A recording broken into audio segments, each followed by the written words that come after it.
So now they did, and they have. Here is a Vox video about how the U.S. may be aiding war crimes in Yemen. Maybe. One of the Middle East's bloodiest conflicts is also one of its most overlooked. It's not Syria or Iraq. It's in a different place entirely, Yemen. The 20-month-old civil war there has killed more than 10,000 people and triggered a massive humanitarian crisis. But press coverage has been minimal, overshadowed by the fight against ISIS in Syria and in Iraq. In Yemen, one side has Houthi rebels, backed by Iran. This is from 2016, by the way. The U.S. is helping Saudi Arabia bomb Yemen, and it's a disaster. Is this a Johnny Harris video? I mean, he was, back then, he was there. Is there TOS in this? On the other, you have the former Yemeni government of Abdrabbu Mansur al-Hadi, backed by a coalition of 10 countries, led by neighboring Saudi Arabia, who is ultimately also backed by the US. The civil war there erupted in 2015, when the Houthis, a Shiite group who received money and weapons from Iran, took up arms to overthrow Yemen's government, which is Sunni, and backed by Saudi Arabia. The Houthis complain that the government discriminated against them for years, mistreating them on a large scale, and that their fight is a fight to be treated fairly. Many in the region, by contrast, see it very differently. They think it's the latest front in a shadow war between Saudi Arabia and Iran for control over the entire region. In March of 2015, Saudi Arabia began bombing Houthi-held territory across Yemen, causing mass civilian casualties. They've destroyed targets ranging from marketplaces to hospitals, from schools, and even to a funeral recently, where 140 people were killed in a single strike. In August, the Saudis bombed the vital port of Hodeidah, severely damaging a main source of Yemen's food and humanitarian aid shipments, and increasing the chances of mass starvation in what is already an impoverished country. The indiscriminate bombing has prompted investigations by the UN for possible war crimes. But while the Saudis are leading this bloody campaign, the blame also spreads to a great power whose support is directly contributing to the carnage, to the United States. No The US way. has supported No, Saudi stop. Arabia militarily since World War II, selling arms, providing military aid, and training the Saudi military on how to use U.S. manufacturing. Including, literally, Al-Qaeda, by the way. If you remember the famous America deserved 9/11 quote from a particular political commentator, if you remember the entire context of that situation, at that time, I was specifically talking about a certain veteran representative, okay, who had actually blocked a measure to stop giving arms to Saudi Arabia. Okay? And I was actually criticizing him for blocking the measure to stop giving arms to Saudi Arabia, to continue giving arms to Saudi Arabia, while simultaneously talking about 9/11, about how, like, oh, they hate us because they ain't us. They hate us because they hate us. Those arms were ending up in the hands of Al-Qaeda, okay? American arms were being given to Al-Qaeda to be used in Yemen. Just something to remember. Okay? Just something to remember. These are things that I've been talking about for years. So whenever people come to this broadcast and say, Hassan, you've changed your perspective, it's because they didn't understand my perspective at all, or rather, they thought, like, you know, Saudi Arabia is a good person, or is a good country to criticize, but America is not a good country to criticize, right? Like, I mean, just remember that. A throwback. If you have a problem supporting terrorists and those who fund terrorists, why did you vote against stopping our arms sales to Saudi Arabia 4 times? Those weapons are now literally in the hands of Al-Qaeda. Precisely the point I made in the video that cuts off right before. Obviously, I don't support terrorism. After all, I'm criticizing the American government for supporting terrorism, both leading up to and post 9/11. I realize I use imprecise language that got easily weaponized by the right, but spare me your moral grandstanding. As far as the brave Mujahideen joke goes, it was direct reference to Reagan arming and commanding the Mujahideen, since we consider them our allies when we armed them. How many identical foreign policy blunders will it take for the U.S. to stop repeating the same mistakes? Damn, dog. That's crazy. That's crazy. A lot of people say, Hasan, you've changed. To them, I say, you've changed. You have. Or rather, you never understood my argument at all. You never internalized it. You never understood it. You thought we were in the same fight because you were like, oh, well, he's shitting on Saudi Arabia. I don't like those guys either. They're Muslim. They're weird.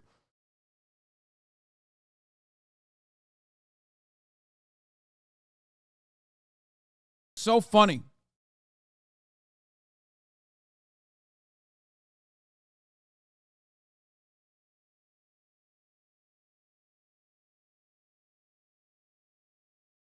Damn, that guy was cooking. Get him on stream. Yeah. Just saying, man.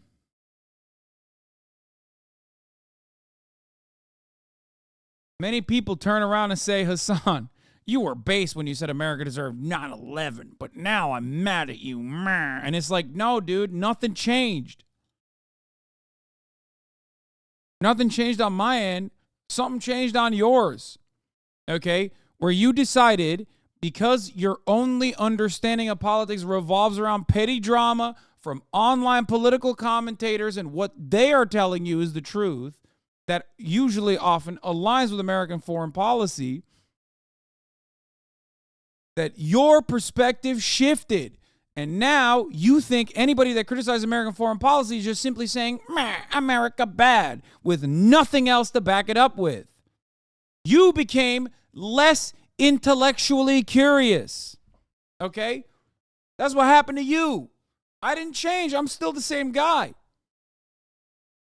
It's you who shut off any kind of dissent. It's you who refuse to see a different perspective completely.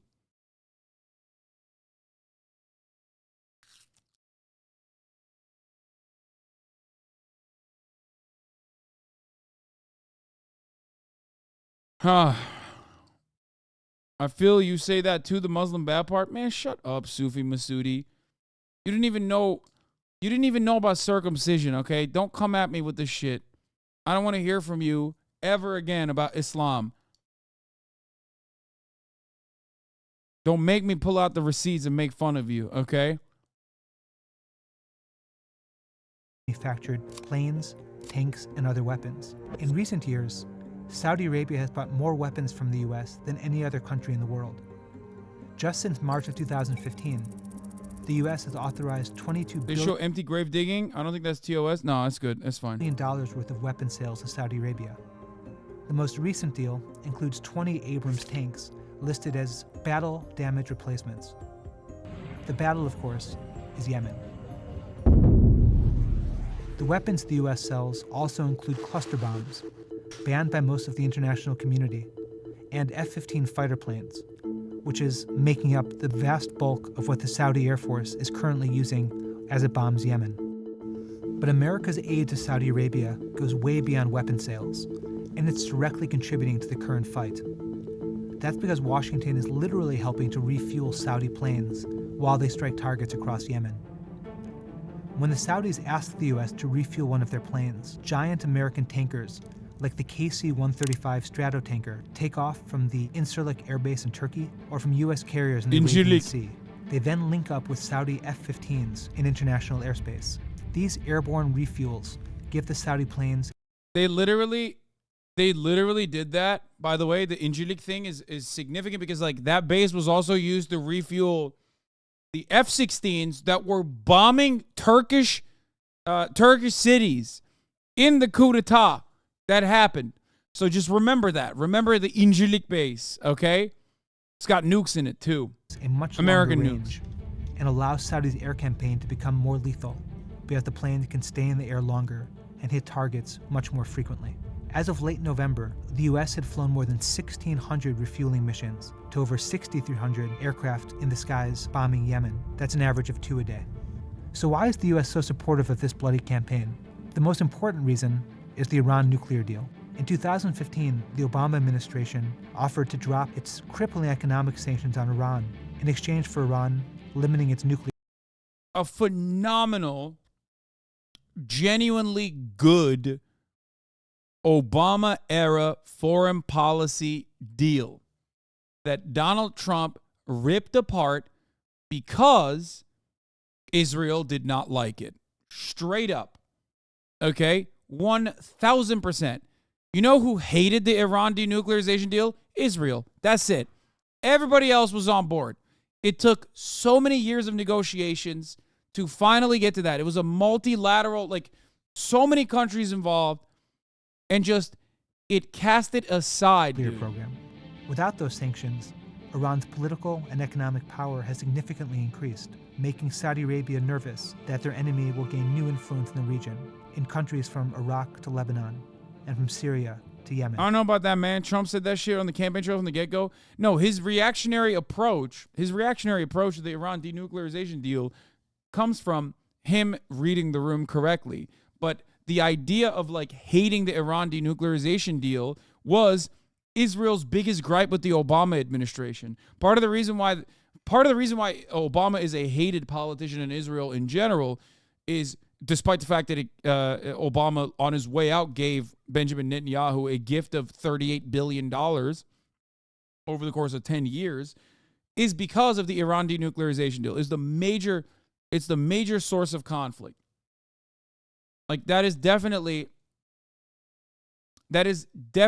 one of the biggest problems, because it meant normalizing relations with Iran. Now that Iranian influence is in Saudi Arabia's backyard. I've heard America say that the Iran nuclear deal had no guarantees of oversight of Iran nuclear development. Is it true? No, it's a 100% a lie. It is literally the funniest, stupidest lie of all time. That's precisely the reason why that's not even what the Trump administration said. They said Iran is still arming proxies in the region and doing terrorism, so we're throwing the Iran denuclearization deal, even though UN envoys went in, weapons inspectors went into Iran and said Iran literally was following through on the denuclearization deal after Trump had cast it aside. And then Donald Trump, after throwing the deal aside, added additional sanctions. That wasn't even a part of the deal, the whole proxies and funding proxies or whatever. Okay? I'm telling you, one of the gravest, it was just one of the worst things that the Trump administration did as it pertains to foreign policy. Remember, Donald Trump is such a dove, right? The Saudis fear that Houthi rebels loyal to Iran will now be literally on the footsteps of their country. They want U.S. help beating them back. Secondly, the intervention in Yemen is also a part of the IAEA literally had cameras throughout the nuclear facilities. The criticism was the lack of sanctions was allowing the Iranians to fund its proxies like Hezbollah. Exactly. That's it. That's why. The deal was not cut on the proxies being funded. The deal was cut on the basis of Iran denuclearizing, which was good. That was a good thing. And because it was a good thing only because it allowed the normalization of relations with Iran, diminishing sanctions, things of that nature. It was a good deal.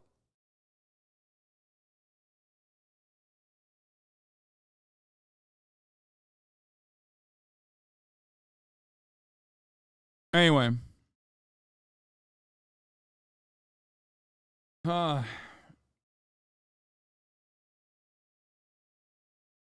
What's your proof that Saudi did fund Al-Qaeda? What's my proof that Saudi Arabia funded Al-Qaeda? Are you, what? Hello? Are you asking 9/11 style, or are you asking currently American arms reaching Saudi Arabia, Al-Qaeda? I mean, just look up the Saudi royal family. I don't know if you know about a little known man who probably should have joined the NBA instead of, trying to dunk on the Twin Towers. Okay? His name was Osama bin Laden.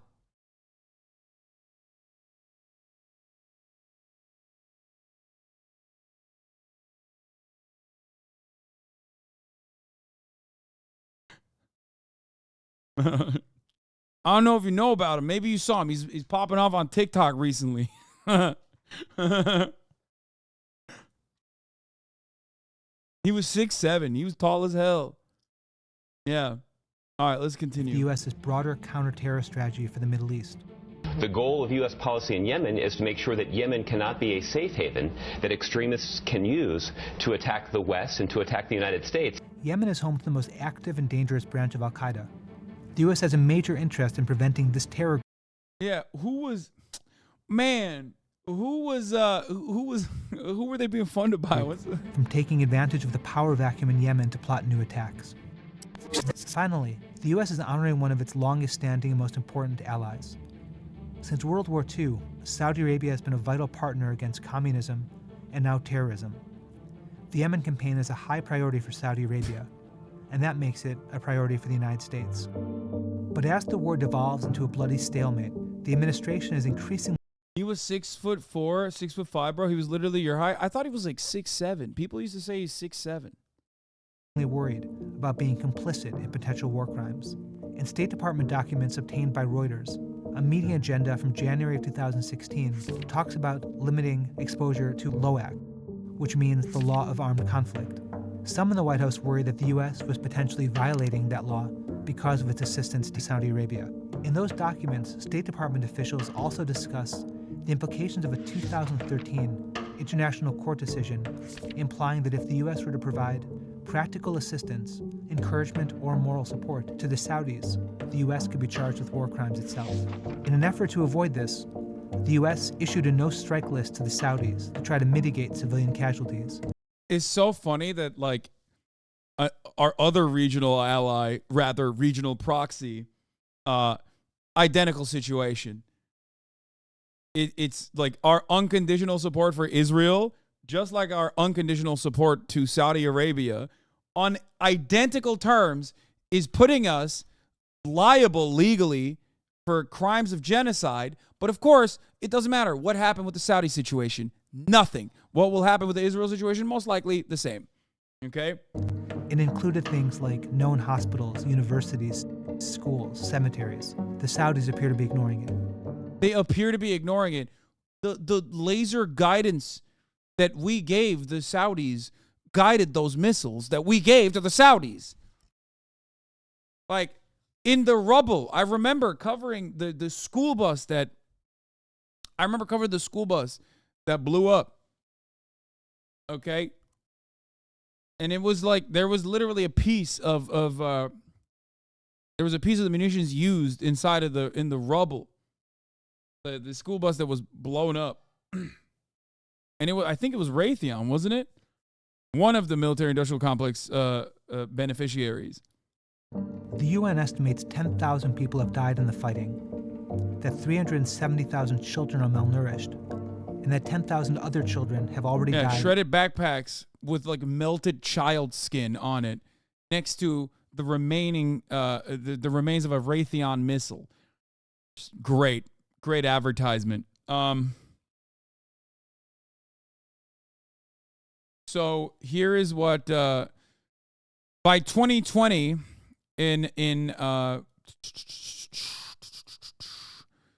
by 2020 in 4 years after this, that number had skyrocketed. What is the overall like total? Here, let's look at the Wikipedia.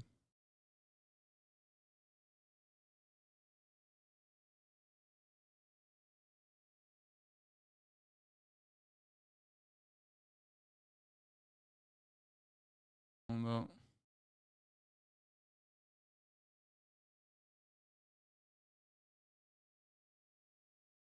It was Raytheon. My man said, when is the next 9/11 gonna drop? Oh, it wasn't Raytheon, it was Lockheed Martin. Damn, sorry. bomb that killed 40 children in Yemen was supplied by the U.S.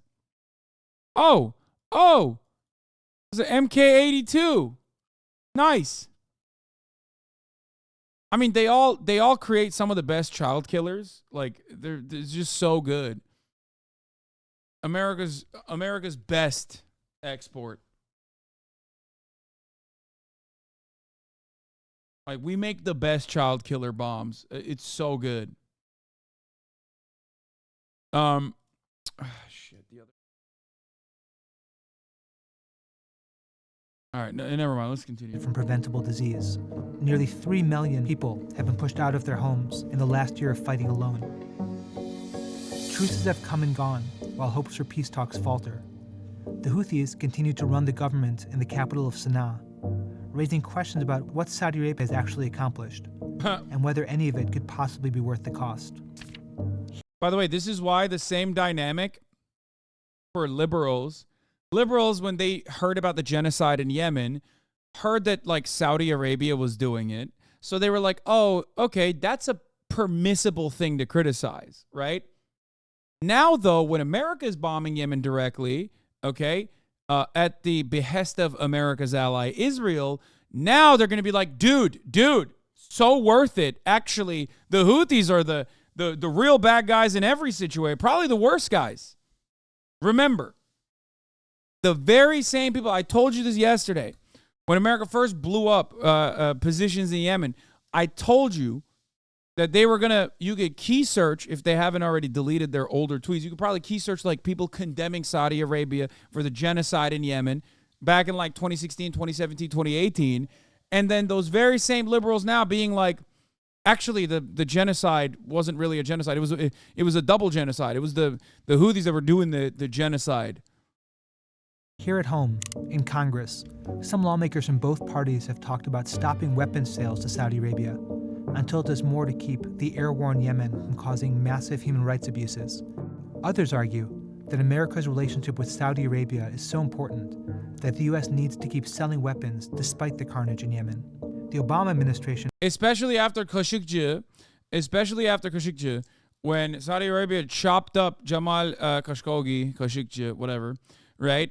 And Donald Trump was asked like, what's up? You're going to keep giving them $10 billion in weapons, worth of weapons? And Trump straight up said, what are you going to do? Like, who's going to buy the weapons? Somebody has to buy the weapons. If they don't buy it from us, they're going to buy it from Russia. And every liberal united in collectively saying, how dare you, sir? How dare you?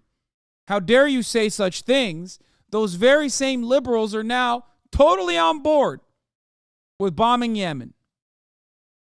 For its part, has repeatedly urged. You were so goddamn right about the 40-year-old IT guys with DemSoc BLM in their profiles, but totally caved for the U.S. bombing the shit out of Yemen. I encountered one this morning on Blue Sky. Oh, I'm telling you, it's the most predictable group of morons, okay? The Saudis to do more to avoid accidentally hitting targets like schools and like hospitals. The White House has also condemned individual attacks. But the reality is that the U.S. finds itself increasingly complicit with the actions of a coalition led by Saudi Arabia. That means President Obama will leave office with America helping an ally fight a bloody war, causing mass civilian suffering that shows no signs of ending. And that is not a legacy to be